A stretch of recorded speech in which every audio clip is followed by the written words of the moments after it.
Hey, welcome to Outsider Reviews. I'm Brian. This week we have for you the 2023 Kia EV6 GT. This car is a blast to drive, so let's get right into it. All right, so the first thing I want to get out there is this is a 2023, but Kia has said there's no major differences between the 2023 and 24 models. So what you're looking at for this car is pretty much what you're going to get. There are a couple options in there but we can talk about that later. What we have right here on this GT is we've got, it's a dual EV motor. So one in the front, one in the back, completely independent motors from each other. They put out a combined 576 horsepower, 545 pounds-foot of torque, right? So we got a lot of horses under this bad boy, and let me tell you, they go, all right? Range on this model here, you're looking at about 322 kilometers, according to Kia, on a full charge. If you go with the base level trims there, so the rear wheel drive, it would be the EV6. Starts at about 46,000, a little less performant, but much higher range there. So there are different models. You can get up to 499 kilometers in range if you're playing around with some of the options and some of the different models and engines and whatnot. So have a look. This one also worth mentioning, actually. Kia has said this can tow, has a towing capacity of 2,300 kilos. Give it a shot. There's no trailer hook on it, so let me know if you've ever towed something with a GT, because that would be an interesting ride. But yeah, anyway, I love the look of this car. I think it's really sharp. Front end looks great. It's all LED up front as far as your light package is concerned. We do have piano black on the outside of this car too. And honestly, I love the look of this. The white, the black, the contrast, everything. It looks nice. Keeping it clean's another matter, but you know, is what it is. But this is a very streamlined vehicle, very fun to drive. I think it looks great. Again, I'm not the one washing it every week, but it does look great to me. So with the GT, because you've got that second motor up front, you don't really have a frunk. This is a little storage component here.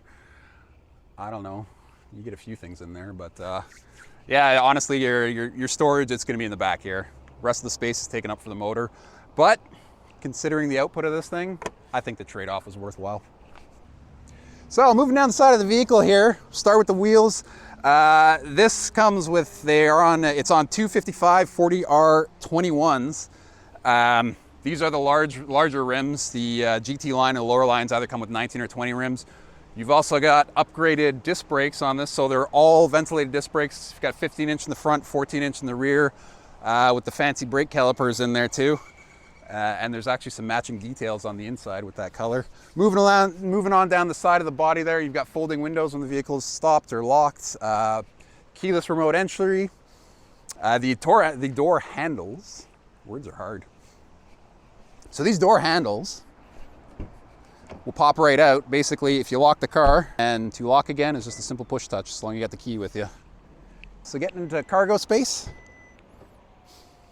As you can see back here, we've got a 60-40 split for the rear seats. With the seats up, you're looking at about 24 cubic feet of space. With the seats folded down, the back row folded down, it's about double that, about 48 cubic feet. So 60-40 split, like I said, to drop the seats, it's very simple. It's just a couple levers right here. And then that'll give you almost a flat surface in the back. Not quite, but pretty close.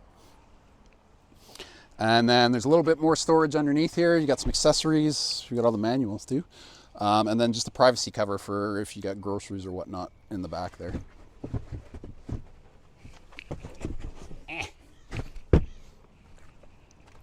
So there's a couple small tie down points in there as well.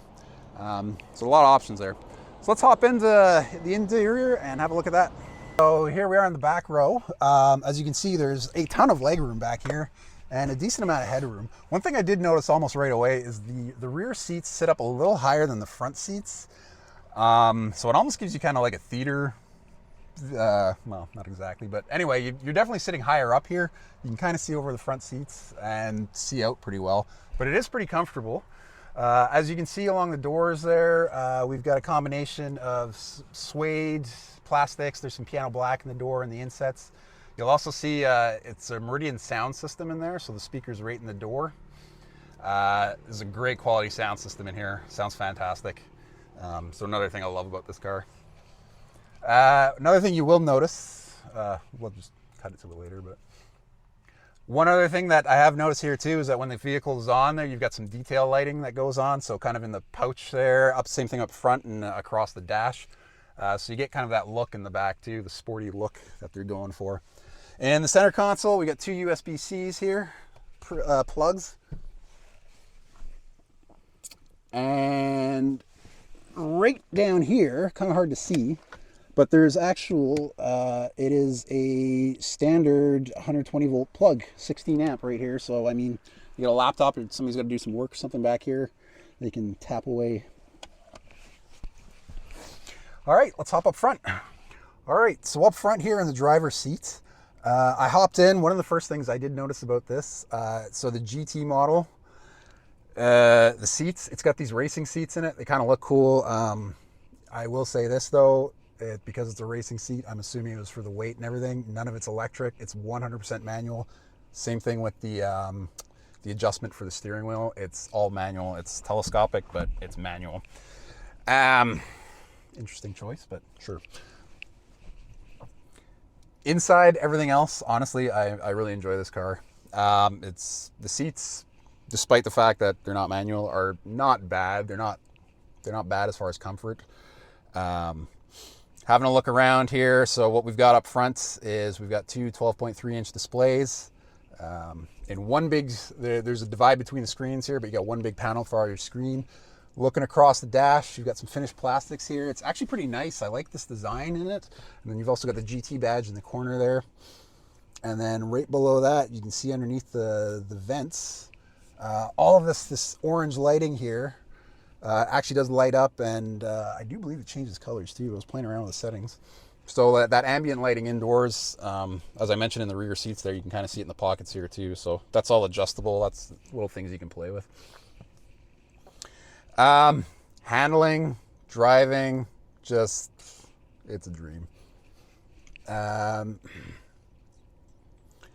Climate control and your infotainment center is kind of built into one. I actually thought this was pretty neat.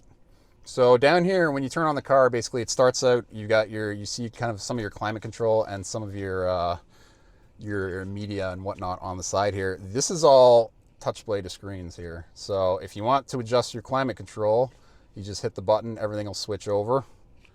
And then from there, you can just go into some of the different features here. I found this kind of funny.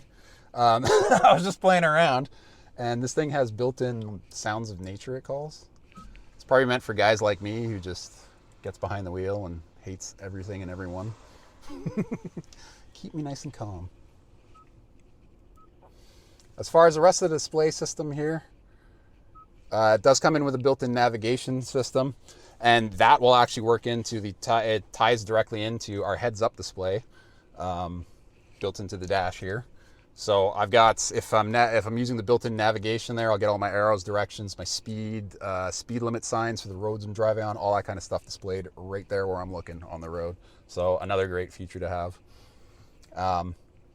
Running through the different drive modes here. So you got 4 different drive modes. There's the eco mode, normal mode, the sport mode, and then a little green button here.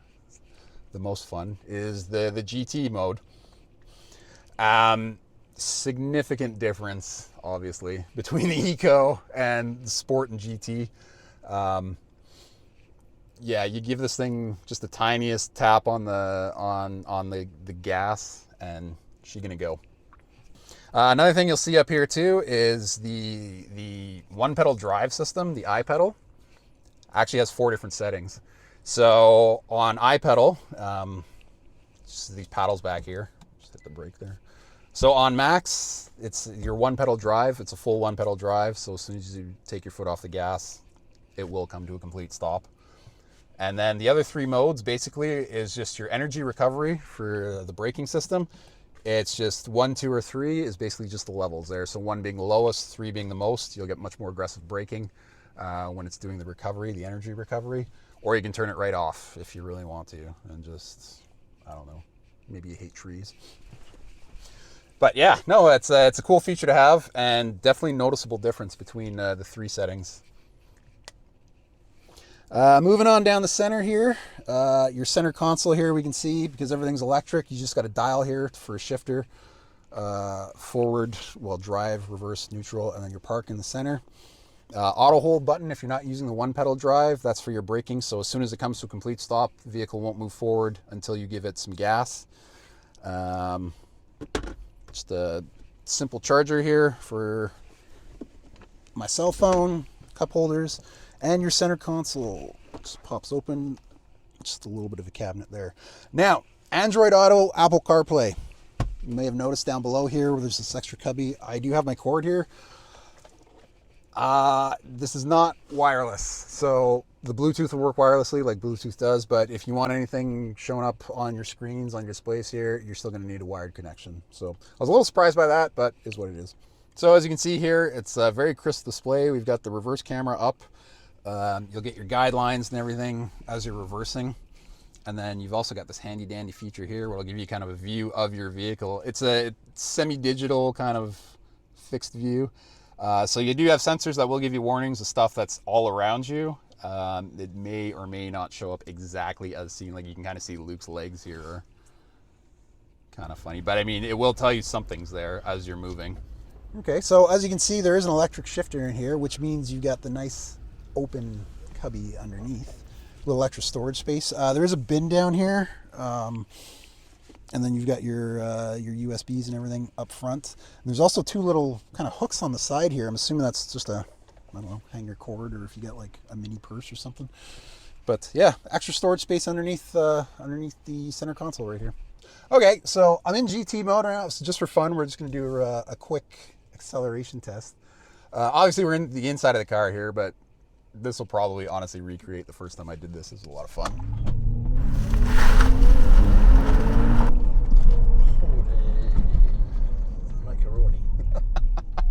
So we got up to about 97 there and I stopped, but the Kia says this thing will do 3.5s, 0 to 100 kilometers an hour in 3.5 seconds. So 0 to 60 miles an hour, 3.5 seconds. And I don't think they're lying. So here we are getting a couple kilometers in. Overall, I'm really enjoying this vehicle. Now, I think probably some of the biggest complaints, especially for as far as EVs you're going to be concerned with this vehicle, you're probably going to hear the range. It does have a relatively short range compared to a lot of the competition out there. But that's because they've put so much power underneath the hood that you're just going to burn through your batteries a lot faster than you would on a more conventional vehicle. And I mean, that's kind of the point of a GT, right? Like you wouldn't get a conventional engine, I don't know, any kind of vehicle that says GT on it and expect it to be the most fuel efficient thing, would you? So I don't really see it as a major issue, honestly. If you do have concerns about that, like I said earlier, there are different trims of this vehicle. Like this is one of the top tiers. There aren't a whole lot of extras on this either. It basically comes as is. So like I said, you can go down into the GT line or even just the EV6. The EV6 start around the mid 40s, I believe. The GT line's getting into the 50s range, and then again, extras, right? Like they took out, if you do want the electric seats, I mentioned them earlier, they come in the GT line. They're in there already. It's just they take them out for this to give you the racing seats. So I feel like there's a lot of room, a lot of wiggle room with this vehicle when you're talking about price and equipment and what you want it to do. But I mean, as far as handling, as far as comfort, again, me personally, I prefer probably just the standard seats over these, the racing seats. Just not my thing. And I feel they're kind of out of place here. Like, to me, that's my biggest gripe. I'm less concerned about the range on this thing because I wouldn't buy a sports car, and then be worried about the fuel efficiency after it, especially when there are other versions where you can find that better fuel economy, so to speak. I mean, some other vehicles out on the market that might be comparable to this guy. You could look at the Mustang Mach-E. I've seen some people say that the lower end here for the EV6 and the GT line there, the Hyundai Ioniq 5 is basically this thing's twin sister. Hyundai Kia, basically the same company. So that's an option there. Tesla also has some of their models, some of their options there comparable to this. So you can shop around.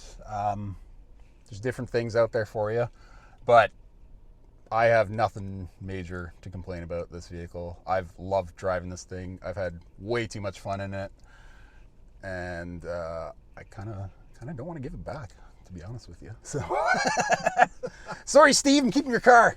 No, just kidding. But yeah, I've loved this car. It's great fun to drive. Get out there, test drive one, see if it's for you, see what you think, and yeah, we'll go from there. All right, so just a couple little final points about this vehicle. Overall, I've thoroughly enjoyed this. I've loved driving it. It's a blast to drive. If you get a chance, get behind the wheel one, do it. But a couple of little things to keep in mind. Minor detail, Android Auto, not wired. On the GT model, keep in mind also, you're probably gonna get the racing seats, a little less comfort. It's a trade-off of racing practicality for comfort. And then obviously the big one here is range. 322 kilometer range is pretty low, but again, it's a GT, so not surprising. One other little detail that we did notice here, now, and I brought this up because I know it's common in EVs, the tires, okay? So it's got large tires on it. This is a media vehicle, so obviously people are gonna drive it like it's stolen, but it's got under 15,000 kilometers on it, and between the weight and probably the way people are driving, these tires are basically done.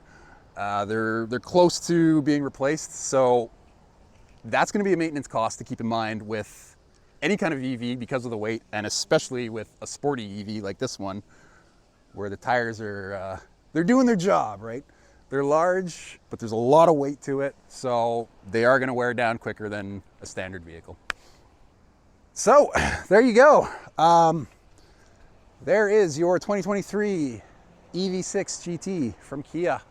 Great vehicle. Let us know what you think about it down below, or if you have any other thoughts or comments about the vehicle. And don't forget to hit that like and subscribe button. And thanks for watching. We'll catch you on the next one.